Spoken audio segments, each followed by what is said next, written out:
Hello everyone, আসসালামু আলাইকুম। সবাই কেমন আছেন? আশা করি সবাই অনেক অনেক ভালো আছেন। সবাইকে জানাই শুভ সকাল। আমার এই ছোট্ট চ্যানেলের ছোট্ট ব্লগে সবাইকে জানাই অনেক অনেক স্বাগতম ও ভালোবাসা। এখন বাজে ভোর 5:30। এখন আমি কেন তাড়াতাড়ি নাস্তা বানাচ্ছি বলেন তো? কারণ আজকে কুমিল্লা শহরে কোথাও গ্যাস থাকবে না, আর তাই আমি রাতে অর্ধেক কাজ সেরে নিয়েছি আর সকাল সকাল উঠে নাস্তাটা তাড়াতাড়ি বানিয়ে নিচ্ছি। আর রাতের রান্নাগুলো তোমাদের সাথে শেয়ার করতে পারলাম না, তবে যদি আমি পারি তাহলে আমি অবশ্যই শেয়ার করব। তো যাই হোক, যেহেতু আজকে রান্নাবান্না তাড়াতাড়ি শেষ, ভাবলাম ঘরের সব কিছু মোছামুছি করি। তো ওয়ার্ড্রোব থেকে শুরু করে আলমারি থেকে শুরু করে সব কিছুই আমি মুছি, এবং আমি এগুলো কয়েকদিন পর পরই মুছি। আজকে যেহেতু সময়টা পেয়েছি তাই মুছে ফেললাম। তো যাই হোক, যে যেখান থেকেই বসে আমার ব্লগটি দেখছেন, প্লিজ লাইক অ্যান্ড সাবস্ক্রাইব করবে এবং আমার পাশে থাকবে আর ভালো একটা কমেন্ট করবে। তোমাদের একটা লাইক, তোমাদের একটা কমেন্ট আমাকে অনেক দূর এগিয়ে যেতে সাহায্য করবে। আর আমি বিশ্বাস করি আমার পরিশ্রম আমাকে কখনো ধোঁকা দিবে না। এই যে আমি কষ্ট করে তোমাদের জন্য ব্লগ বানাচ্ছি, তোমরা আমাকে নিরাশ করবে না। আর যে আমি কষ্টটা করছি সেটাও আমাকে কখনো নিরাশ করবে না। কষ্টের ফল সবসময় মিষ্টি হয়। তো যাই হোক, আমি কি করছিলাম, তারপরে ছোটো বাচ্চাটা তখন ঘুম ছিল যখন আমি মোছামুছি করছিলাম। তারপর ও যখন ঘুম থেকে উঠে যায়, তারপরে ওকে নিয়ে স্কুলে যাই। আমার বড় ছেলেকে স্কুল থেকে আনি। স্কুল থেকে আনার পরেই আমি বিছানাটা গুছাচ্ছিলাম, কারণ তখন হাতে সময় ছিল না বিছানা গোছানোর। আর বিছানা তো সবসময় ওরা উঠে নামে ময়লা করতেই থাকে, কিন্তু ছোট বাচ্চা আছে সেহেতু কতক্ষণ আর ওদেরকে ধরে রাখবো, ওদেরকে তো ধরেও রাখা যাবে না। তো যাই হোক, বিছানা গুছিয়ে ওইদিকে সকাল সকাল ঘুম থেকে উঠে কতগুলো কাপড় ধুয়ে দিয়েছিলাম, তো কাপড়গুলো ছাদ থেকে নিয়ে আসলাম। ভাবলাম সেই কাপড়গুলোকে গুছিয়ে নিই। এদিকে কাপড়গুলো গুছিয়ে নিচ্ছিলাম আর বাহিরে দেখছিলাম একবার রোদ একবার বৃষ্টি। তো যাই হোক, একটা ভ্যাপসা গরম পড়ছিল, তারপর হালকা বৃষ্টি আসলো, একটু ঠান্ডা করলো, আবার আর একটু পরে গরম, আর কি এই অবস্থা। তো যাই হোক, যেহেতু আজকে রান্নাবান্না নেই, তোমাদের সাথে আমি রান্নাবান্নাটা শেয়ার করতে পারলাম না, আমি আরেকবারও বলছি। তো যাই হোক, ওইদিকে এত রোদ উঠেছিল সকালে যে বাহিরে আমি গাছগুলো দিয়েছিলাম ওগুলো একদম কি বলবো, একদম শুয়ে গিয়েছে। বিশেষ করে আমার এই কয়েন প্ল্যান্ট গাছটা আমার অনেক শখের। আমি এটাকে অনেক আশা নিয়েছিলাম, এটাকে নিয়ে আমার অনেক ভালো লাগে আছে এটার প্রতি, কি বলবো। তো পানি দেওয়ার সাথে সাথে টব থেকে পানিগুলো কেন বের হয়ে গেল, নিশ্চয়ই নিচের ছিদ্রটা অনেক বড় ছিল, তাই পানিটা বের হয়ে গিয়েছে। আমাকে এই টবটা আবার ঠিক করতে হবে মাটিগুলো নামিয়ে তারপর। তো যাই হোক, এখানে আমি আমার গাছগুলোতে একটু পানি দিচ্ছিলাম, যেহেতু ওরা একদমই শুকিয়ে গিয়েছে কড়া রোদে।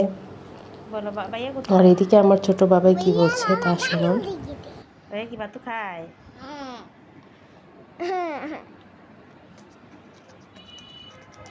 বুড়া আয় নাই কি চলে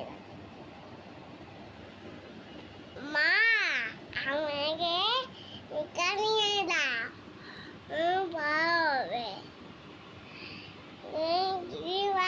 তুমি যাই আমি মা। তো প্লিজ সবাই মাশাআল্লাহ বলবেন আমার ছোট্ট বাবাইকে। ও আর আমি সারাক্ষণই এমন দুষ্টুমি করতে থাকি, আর আমি যখন মোবাইলটা হাতে নিই ও দৌড়ে চলে আসে, ওকে ছবি তুলতে বলে, ওকে দেখাতে বলে, আর ও নিজেকে দেখতে খুব পছন্দ করে মোবাইলের মধ্যে। তো যাই হোক, প্লিজ সে মাশাআল্লাহ, এবং সবাই আমার ছোট্ট বাবাই দুজনের জন্য অনেক অনেক দোয়া করবেন।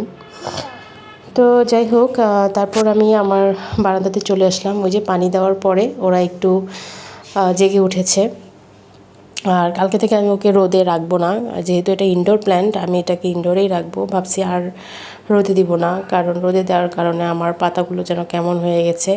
আর তাছাড়া কালকে দেখি ওর একটা ব্যবস্থা করব, ওকে কী করা যায় দেখি। আর এই যে দেখেন আমার ঘরের কি অবস্থা, আমার সারা ঘরে এরকম খেলনা থাকে। ও খেলুক আর না খেলুক, ওর খেলনাগুলো আশেপাশে থাকতে হবে। তো তোমাদের কি অবস্থা বলো। তারপর যাই হোক, তারপরে বিকাল হয়ে গেল যেহেতু একটু চা খেতে হবে, বাচ্চাদের নাস্তা বানাতে হবে, আর ওই যে তরকারিগুলো রান্না করেছি ওইগুলো তো জাল দিতে হবে। তো যাই হোক, তারপর আমি আমার সেই বিখ্যাত মাল্টি কুকারই বলবো, এটাকে রাইস কুকার বলবো না, কারণ আমি যখন এটা কিনি তখন দোকানদার আমাকে বলে যে এটা কিন্তু মাল্টি কুকার, এটা কিন্তু রাইস কুকার না, আপনি এটাতে তরকারি এবং ভাত দুটাই করতে পারবেন। তখন অবশ্য আমার কাছে একটু অবাক লেগেছিল যে ভাত তরকারি দুইটা কিভাবে করে, কিন্তু এখন এটা আমার অনেক কাজে লাগছে। যখন গ্যাস চলে যায় তখন আমি আমার যে ঠেকা কাজগুলা সেগুলা করতে পারি। আলহামদুলিল্লাহ, এটা না থাকলে আমার কি হতো আল্লাহ পাক জানেন। আমি কিভাবে তরকারিগুলো জাল দিতাম। এখন অনেক রাত হয়ে গিয়েছে, এখনও গ্যাস আসেনি যদিও। তো বাচ্চাদের খাবার কিভাবে দিতাম, তো এখানে আমি দুধ জাল দিই, তারপর আমার জন্য চা বানাই, তারপরে আমি যে সকালের জন্য যে নাস্তা বানিয়েছিলাম সে নাস্তাগুলো ছিল, আমি তো ওগুলো খেয়ে নিই। তো এই তো আমি যেই সকালের তরকারিটা ছিল, তো ভাবলাম ওই তরকারিটা আগে জাল দিই। অল্প করে যে তরকারিটা ছিল তো ওটাকে জাল দিয়ে নিলাম। তারপরে হচ্ছে যেটা আজকের জন্য তরকারি রান্না করেছিলাম, বেগুন দিয়ে আলু দিয়ে মাছের ঝোল, তো ওইটাকে জাল দিতে বসিয়ে দিলাম।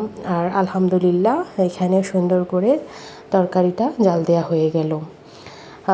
এবং আমি এটাকে একটু ঠান্ডা হওয়ার পরে নামাই, গরম গরম নামাই না, যেহেতু গরম গরমের একটা ব্যাপার আছে, হাতে যদি পড়ে তাহলে তো বলা যায় না, তাই একটু ঠান্ডা হওয়ার পরে আমি এটাকে নামালাম। তো তোমরা দেখতেই পাচ্ছ আমার তরকারিটা কত সুন্দরভাবে জাল দেওয়া হয়ে গিয়েছে। তো ওইদিকে আমি ফ্রিজ থেকে দুধটা নামিয়ে রেখেছিলাম, তো ওইদিকে দুধটাকেও ঢেলে নিয়েছি, এখন এটাকে জাল দিতে বসিয়ে দিচ্ছি। তো তোমরা কে কে আমার মতন এরকম মাল্টি কুকার ইউজ করো সেটা অবশ্যই জানাবে। আর আমার আজকের ব্লগটি কেমন লাগছে সেটাও কমেন্ট করে জানাবে। তো যে যেখান থেকেই বসে আমার ব্লগটি দেখছো সবাই ভালো থাকবে, সুস্থ থাকবে এবং আমাদের জন্য অনেক অনেক দোয়া করবে। আর আমার ব্লগ দেখার পর একটা লাইক, একটা ভালো কমেন্ট করবে আর শেয়ার করবে। তোমাদের একটা লাইক আর কমেন্ট আমাকে অনেক দূর এগিয়ে যেতে সাহায্য করবে। সবাই ভালো থাকবে, সুস্থ থাকবে এবং আমাদের জন্য অনেক অনেক দোয়া করবে। আসসালামু আলাইকুম।